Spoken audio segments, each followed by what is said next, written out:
Hi ನಮಸ್ತೆ ಸ್ನೇಹಿತರೆ, ಕನಸಿನ ಪಯಣ ಯೂಟ್ಯೂಬ್ ಚಾನಲ್ಗೆ ನಿಮ್ಮೆಲ್ಲರಿಗೂ ಸ್ವಾಗತ. ಏನಪ್ಪ ಅಂತಂದರೆ, ನಮ್ಮ ಜೀವನದಲ್ಲಿ ಕೆಲವೊಮ್ಮೆ ಒಂದು ವಿಶೇಷವಾದ ಘಟನೆಗಳು ಅನಿರೀಕ್ಷಿತವಾಗಿ ನಡೆದು ಹೋಗ್ತವೆ. ನಾನು ಕೆಲವು ದಿನಗಳ ಹಿಂದೆ ಇನ್ಸ್ಟಾಗ್ರಾಮ್ನಲ್ಲಿ ನಮ್ಮ ಸ್ನೇಹಿತರೊಬ್ಬರ ಒಂದು ಪೇಜಿನಲ್ಲಿ ಒಂದು ದೇವಸ್ಥಾನದ ಕುರಿತಾಗಿ ಮಾಹಿತಿಯನ್ನು ನೋಡಿದ್ದೆ. ಆ ದೇವಸ್ಥಾನದ ಬಗ್ಗೆ ನನಗೆ ತುಂಬ ಆಸಕ್ತಿ ಮತ್ತು ಭಕ್ತಿಭಾವ ಮೂಡಿತ್ತು. ಒಂದು ಸಲ ಆ ದೇವಸ್ಥಾನಕ್ಕೆ ಹೋಗಬೇಕು ಅಂತ ಮನಸ್ಸಿನಲ್ಲೇ ಒಂದು ಸಂಕಲ್ಪವನ್ನು ಮಾಡಿಕೊಂಡೆ.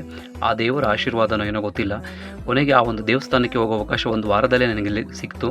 ನನಗೆ ತುಂಬಾ ಖುಷಿಯಾಯಿತು. ನನಗೆ ನಂಬಿಕೆ ಇರಲಿಲ್ಲ, ಅಷ್ಟು ಬೇಗ ಆ ಒಂದು ಪುಣ್ಯಕ್ಷೇತ್ರವನ್ನು ದರ್ಶನ ಮಾಡ್ತೀನಿ ಅನ್ನೋ ಒಂದು ನಂಬಿಕೆ ಇರಲಿಲ್ಲ. ಅದೇನೋ ಗೊತ್ತಿನ ಭಗವಂತನ ಕೃಪೆ, ನನಗೆ ಆ ಒಂದು ಪುಣ್ಯಕ್ಷೇತ್ರಕ್ಕೆ ಹೋಗುವಂಥ ಅವಕಾಶ ಸಿಕ್ತು. ಒಂದು ಬಾಡಿಗೆ ರೂಪದಲ್ಲಿ ಆ ಒಂದು ಕ್ಷೇತ್ರಕ್ಕೆ ನಾನು ಹೋಗಲಿಕ್ಕೆ ಅವಕಾಶ ಸಿಕ್ತು. ಆ ಒಂದು ಪುಣ್ಯಕ್ಷೇತ್ರ ಯಾವುದು ಅಂತ ನಿಮಗೆ ಮುಂದೆ ತಿಳಿಸ್ತೀನಿ.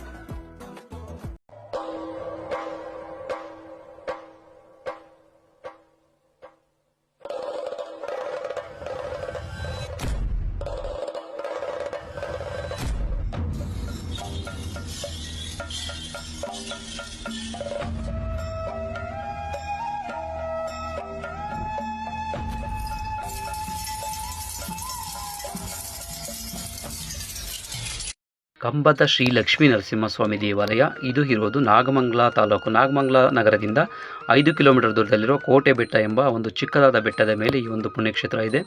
ಈ ಒಂದು ದೇವಸ್ಥಾನದಲ್ಲಿ ವಿಶೇಷತೆ ಏನಪ್ಪ ಅಂತಂದರೆ, ಸ್ವಾಮಿಯು ಕಂಬದ ರೂಪದಲ್ಲಿ ನೆಲೆಸಿರ್ತಕ್ಕಂಥದ್ದು. ಈ ಒಂದು ದೇವಸ್ಥಾನಕ್ಕೆ ಭಕ್ತಾದಿಗಳು ಸಾವಿರಾರು ಸಂಖ್ಯೆಯಲ್ಲಿ ಬರ್ತಾ ಇರ್ತಾರೆ. ಶನಿವಾರ ಮತ್ತು ಭಾನುವಾರದಂದು ತುಂಬಾ ರಶ್ ಇರುತ್ತೆ. ನಾವು ಹೋಗಿದ್ದ ದಿವಸ ಒಂದು ಕಾರ್ಯಕ್ರಮ ಇತ್ತು, ಅಲ್ಲಿ ಒಂದು ಹರಿಸೇವೆ ಕಾರ್ಯಕ್ರಮವನ್ನು ಹಮ್ಮಿಕೊಂಡಿದ್ದರು. ಆ ಒಂದು ಕಾರ್ಯಕ್ರಮದ ನಿಮಿತ್ತ ನಾವು ಹೋಗಿದ್ದು. ಜೊತೆಗೆ ಈ ಒಂದು ಪುಣ್ಯಕ್ಷೇತ್ರವನ್ನು ಇಷ್ಟು ಬೇಗ ನಾನು ದರ್ಶನ ಮಾಡ್ತೀನಿ ಅಂತ ನಾನು ಕನಸಲ್ಲೂ ಅಂದ್ಕೊಂಡಿರಲಿಲ್ಲ. ಎಲ್ಲ ದೇವರ ಕೃಪೆ ಅಂತಲೇ ಹೇಳ್ಬೋದು. ಆ ಭಗವಂತನ ಆಶೀರ್ವಾದ ಇದ್ರೆ ಏನು ಬೇಕಾದ್ರೂ ಆಗುತ್ತೆ ಅನ್ನೋದಕ್ಕೆ ಇದೇ ಒಂದು ಸಾಕ್ಷಿ. ನೋಡಿ ಎಷ್ಟು ಸುಂದರವಾಗಿದೆ ಒಂದು ಪರಿಸರ. ಆ ಬೆಟ್ಟದ ಮೇಲೆ ನಿಂತು ಕೆಳಗಡೆ ನೋಡ್ತಾ ಇದ್ದರೆ ಆ ಮನಸ್ಸಿಗೆ ಒಂದು ರೀತಿ ಹಿತ ಅನಿಸುತ್ತೆ. ಎಷ್ಟು ಆಹ್ಲಾದಕರವಾದಂಥ ವಾತಾವರಣ. ನಿಜವಾಗ್ಲೂ ಇಂಥ ಒಂದು ಪುಣ್ಯಕ್ಷೇತ್ರವನ್ನು ನೋಡಿದ್ದು ನನಗೆ ತುಂಬಾ ಖುಷಿಯಾಯಿತು. ಹಾಗೆ ನನಗೆ ಇನ್ನೊಂದು ಅದೃಷ್ಟ ಅಂದರೆ, ನಾನು ನಾಗಮಂಗಲ ತನಕ ಹೋಗಿದ್ದಾಗ ನನಗೆ ತಟ್ಟನೆ ನೆನಪಾಗಿದ್ದು ಸಕ್ಕರೆನಾಡು ಕೆಂಪಣ್ಣ ಅವರು. ಸಕ್ಕರೆನಾಡು ಕೆಂಪಣ್ಣ ಅವರ ಊರು ಇಲ್ಲಿಂದ ಒಂದು 30 ಕಿಲೋಮೀಟರ್ ದೂರದಲ್ಲಿದೆ ಅಂತ ನನಗೆ ಮಾಹಿತಿ ಸಿಕ್ತು. ಸರಿ, ಇಷ್ಟು ದೂರ ಬಂದಿದ್ದೀನಲ್ಲ, ಅವರನ್ನು ಒಮ್ಮೆ ಭೇಟಿಯಾಗಬೇಕು ಅಂತ ಅವರಿಗೆ ಒಂದು ಮೆಸೇಜನ್ನು ಮಾಡಿದೆ. ಅವ್ರು ಖಂಡಿತ ಬನ್ನಿ ಅಣ್ಣ ಅಂತ ಹೇಳಿದ್ರು. ನಾನು ಅವರ ಊರಿಗೆ ಅಲ್ಲಿಂದ ಹೊರಟೆ. ಆ ಒಂದು ಪುಣ್ಯಕ್ಷೇತ್ರದಿಂದ 36 ಕಿಲೋಮೀಟರ್ ಕ್ಷಮಿಸಿದರೆ ಮೇಲ್ಕೋಟೆ ಮುಖಾಂತರವಾಗಿ ಸಕ್ಕರೆನಾಡು ಕೆಂಪಣ್ಣ ಅವರ ಒಂದು ಗ್ರಾಮ ಸಿಗುತ್ತೆ. ನಾನು ಸಕ್ಕರೆನಾಡು ಕೆಂಪಣ್ಣ ಅವರ ಗ್ರಾಮದತ್ತ ಹೊರಟೆ.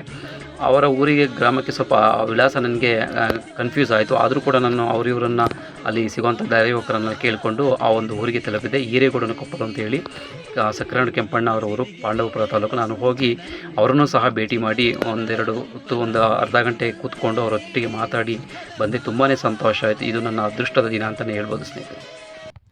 ತುಮಕೂರಿನ ಸತೀಶ್ ಪಾಳೆಗಾರಣ್ಣವ್ರದ್ದು ಇವತ್ತು ಬರ್ತ್ಡೇ ಇದೆ. ಯಾರು ಮಿಸ್ ಮಾಡಿ ನನ್ನ ಕಡೆಯಿಂದ ಹುಟ್ಟುಹಬ್ಬದ ಶುಭಾಶಯಗಳನ್ನ. ಭಗವಂತ ಒಳ್ಳೇದು ಮಾಡಲಿ. ಧನ್ಯವಾದಗಳು.